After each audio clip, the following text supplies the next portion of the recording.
স্বাগত জানাচ্ছি যমুনা টেলিভিশনের নিয়মিত আয়োজন প্রবাসী বাংলাদেশে বিশ্বের বিভিন্ন প্রান্তে থাকা প্রবাসীদের খবরাখবর নিয়ে আপনাদের সাথে আছি আমি দেবাশিস রঞ্জন সরকার। যুক্তরাষ্ট্রের নিউ ইয়র্কে সড়ক দুর্ঘটনায় প্রাণ হারালেন এক বাংলাদেশি দম্পতি। স্থানীয় সময় শুক্রবার রাতে হয় এই দুর্ঘটনা। নিহতরা হলেন ৪৫ বছর বয়সী হাফিজ আহমেদ ও তার স্ত্রী ৩৫ বছর বয়সী সাথী আহমেদ। হাফিজ আহমেদের বাড়ি গাজীপুর ও তার স্ত্রী সাথী আহমেদের বাড়ি বরিশাল। নিউ ইয়র্কের জ্যামাইকান থাকতেন তারা।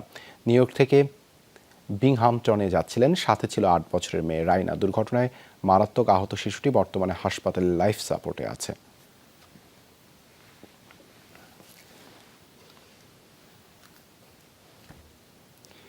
মিয়ানমার থেকে পালিয়ে আসা বিজিপি বা আইন শৃঙ্খলা বাহিনীর সদস্যদের ফেরত পাঠানোর বিষয়ে সতর্ক থাকার পরামর্শ দিচ্ছেন বিশ্লেষকরা। তারা বলছেন, নিজেদের নাগরিক মিয়ানমার ফেরত নেবে সেটাই স্বাভাবিক। তার আগে পালিয়ে আসাদের নাম পরিচয় সহ গণহত্যায় তাদের ভূমিকা ছিল কিনা সেসব বিষয় নিশ্চিত হতে হবে। প্রয়োজনে হস্তান্তর করতে হবে জাতিসংঘ, আইসিজে বা আইসিসির কাছে। কূটনীতির ক্ষেত্রে সৃজনশীলতার পরিচয় দেওয়ার পরামর্শ দিয়েছেন বিশ্লেষকরা। আহমেদ রেজা জানাচ্ছেন বিস্তারিত। আরাকান আর্মি ও বার্মিজ সামরিক জান্তার মধ্যে সংঘর্ষ চলছে মিয়ানমারে। প্রতিদিনই ঘটছে প্রাণহানি। প্রাণ বাঁচাতে দেশটির সেনা, আইনশৃঙ্খলা বাহিনীর সদস্য সহ ৩৫০ জন পালিয়ে আশ্রয় নিয়েছে বাংলাদেশে। চিকিৎসার ব্যবস্থা করা হয়েছে গুরুতর আহতদের জন্য। ২০১৭ সালে জান্তা বাহিনীর সদস্যদের নির্যাতনে ১১ লাখ রোহিঙ্গা আশ্রয় নেয় বাংলাদেশে। এবার পালিয়ে আসাদের মধ্যে থাকতে পারে রাখাইনে গণহত্যায় অংশ নেয়াদের কেউ কেউ। দেশের নিরাপত্তার স্বার্থে বিশ্লেষকরা মনে করেন, এবার পালিয়ে আসাদের ফেরত পাঠানোর আগে সবার পরিচয় নিশ্চিত করা জরুরি। কারণ কেউ ২০১৭ সালের গণহত্যায় জড়িত থাকলে তাদের ভূমিকা নিশ্চিত হবে। নথিবদ্ধ করতে হবে তাদের দেয়া বিবরণ। যদি ওইরকম কোনো বিষয় থেকেও থাকে যে তাদের কোনো গুপ্তচর এখানে এসেছে, তাদেরকে হ্যান্ডেল করার মতো ম্যাচুরিটি আই এম শিওর যে আমাদের সিকিউরিটি ফোর্সেস যারা আছে তাদের এবং ইন্টেলিজেন্স অর্গানাইজেশন যারা আছে তাদের সেই ক্যাপাবিলিটি এবং বিবেচনা আছে। প্রয়োজনে এখন আশ্রয় নেয়াদের বিবরণ জাতিসংঘ, আইসিজে বা আইসিসির কাছে হস্তান্তর করতে হবে, যাতে রোহিঙ্গা নির্যাতন ও গণহত্যার বিচার সুষ্ঠুভাবে সম্পন্ন হয়। তাদের স্টেটমেন্ট অথবা এভিডেন্সেস আমাদের আইসিসি বা আইসিজেতে কাজে লাগবে কি লাগবে না, এটা এক্সপ্লোর করা যেতে পারে। যদি লাগে তাহলে সেই অ্যাকশনসটা করতে হবে। আমরা যদি নিজেরা নাও পারি, তাও অন্য ইউএন বা অন্য যারা আছে তাদেরকে এইখানে স্টেটমেন্ট নেয়ার অথবা এঙ্গেজমেন্ট করার কোনো বিষয় আছে কিনা বা সম্ভাবনা আছে কিনা, ওইটাও দেখা যেতে পারে। কূটনৈতিক বিশ্লেষকরা বলছেন, প্রথাগত কূটনীতি নয়, বরং সৃজনশীল কূটনীতি ও বহুপাক্ষিক আলোচনার মাধ্যমে জাতীয় স্বার্থ বিবেচনা করা দরকার। আরও বেশি নজর দেয়া দরকার সীমান্ত পাহারায়। যদি ওখানে যুদ্ধ চলমান থাকে তাহলে এটা আমাদের জন্য রিস্ক বাড়াবে। কাজে সেই ক্ষেত্রে আমরা আমাদের জাতীয় স্বার্থে ওখানে যুদ্ধটা বন্ধ করার জন্য আমাদের বন্ধুরা যারা আছে, যারা এই ক্ষেত্রে কিছুটা ভূমিকা পালন করতে পারে, তাদের সাথে একটা সৃজনশীল কূটনীতির প্রয়োজন হয়ে পড়েছে। প্রথাগত কূটনীতি কিন্তু এখানে কাজ এখন নাও করতে পারে। ট্র্যাডিশনাল ডিপ্লোমেসির সাথে মিলিটারি ডিপ্লোমেসিটাকে নিয়ে আসতে হবে এবং সেই সাথে আমার মনে হয় যে এখন আমাদের অনেকগুলি বাইল্যাটারাল এনগেজমেন্ট বাড়াতে হবে, শুধু মিয়ানমারের সাথে না। মিয়ানমারের চলমান সংঘাত দেশটির নিজস্ব সমস্যা, কিন্তু নিকট প্রতিবেশী হিসেবে ক্ষতিগ্রস্ত বাংলাদেশ। যেটা আমাদের জন্য সুবিধা হয় সেটা করাই ভালো। আহমেদ রেজা, যমুনা নিউজ, ঢাকা।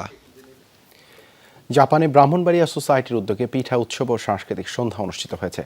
আয়োজনে ছিল জাপানে বেড়ে ওঠা বাংলাদেশি শিশুদের জন্য চিত্রাঙ্কন প্রতিযোগিতা। পরে বিজয়ীদের পুরস্কারও দেওয়া হয়। দিনব্যাপী উৎসবে ব্রাহ্মণবাড়িয়ার ঐতিহ্যবাহী পিঠা ছাড়াও ছিল ভাপা পিঠা, পুলি পিঠা, খোলা চিতই, দুধ চিতই সহ নানা আয়োজন। পিঠা উৎসবের পর্দা নামে জাপানের সাংস্কৃতিক গোষ্ঠী মাদলের গান আর নৃত্যের মধ্যে দিয়ে আয়োজকদের দাবি, প্রবাসে বসবাসরত বাংলাদেশিদের মাঝে দেশের ঐতিহ্যকে তুলে ধরতেই তাদের এই আয়োজন।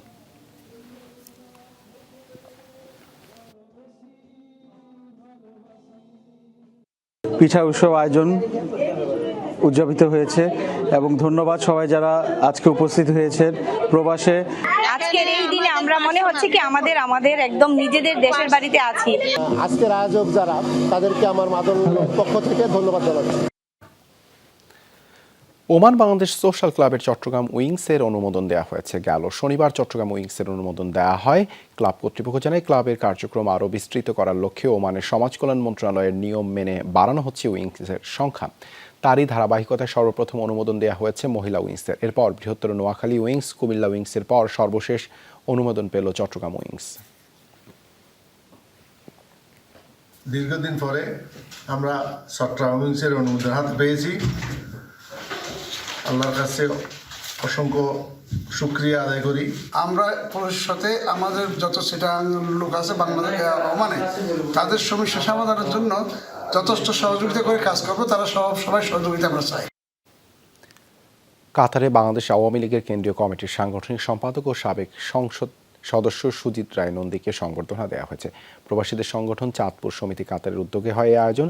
কাতারের সেহেলিয়া শহরে আয়োজন করা হয় সংবর্ধনা অনুষ্ঠান। এতে সভাপতিত্ব করেন সংগঠনের সভাপতি মোহাম্মদ মানিক রহমান এবং পরিচালনা করেন মাসুদ শেখ ও ওমর ফারুক। বিশেষ অতিথি ছিলেন আনোয়ার হোসেন আকন ও মোহাম্মদ তসলিম শেখ। আরও উপস্থিত ছিলেন মোহাম্মদ ইসমাইল মিয়া, বীর মুক্তিযোদ্ধা ওমর ফারুক চৌধুরী সহ অনেকে।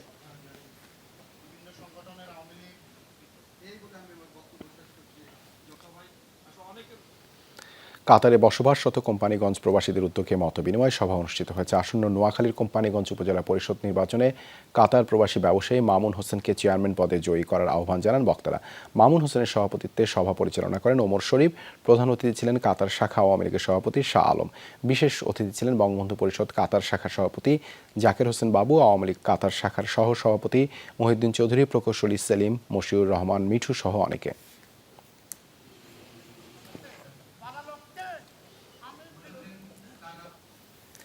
জালালাবাদ অ্যাসোসিয়েশন ইউকের কার্যনির্বাহী সভা অনুষ্ঠিত হয়েছে লন্ডনের স্থানীয় একটি হলে। সংগঠনের কার্যক্রমকে আরও এগিয়ে নিতে হয় এই সভা। প্রেসিডেন্ট মুহিবের সভাপতিত্বে সভা পরিচালনা করেন সাধারণ সম্পাদক সৈয়দ সাদেক আহমেদ। বক্তব্য রাখেন এম এ মুনিম, আবুল কালাম আজাদ, শেখ ফারুক আহমদ, শামীম আহমদ সহ অনেকেই।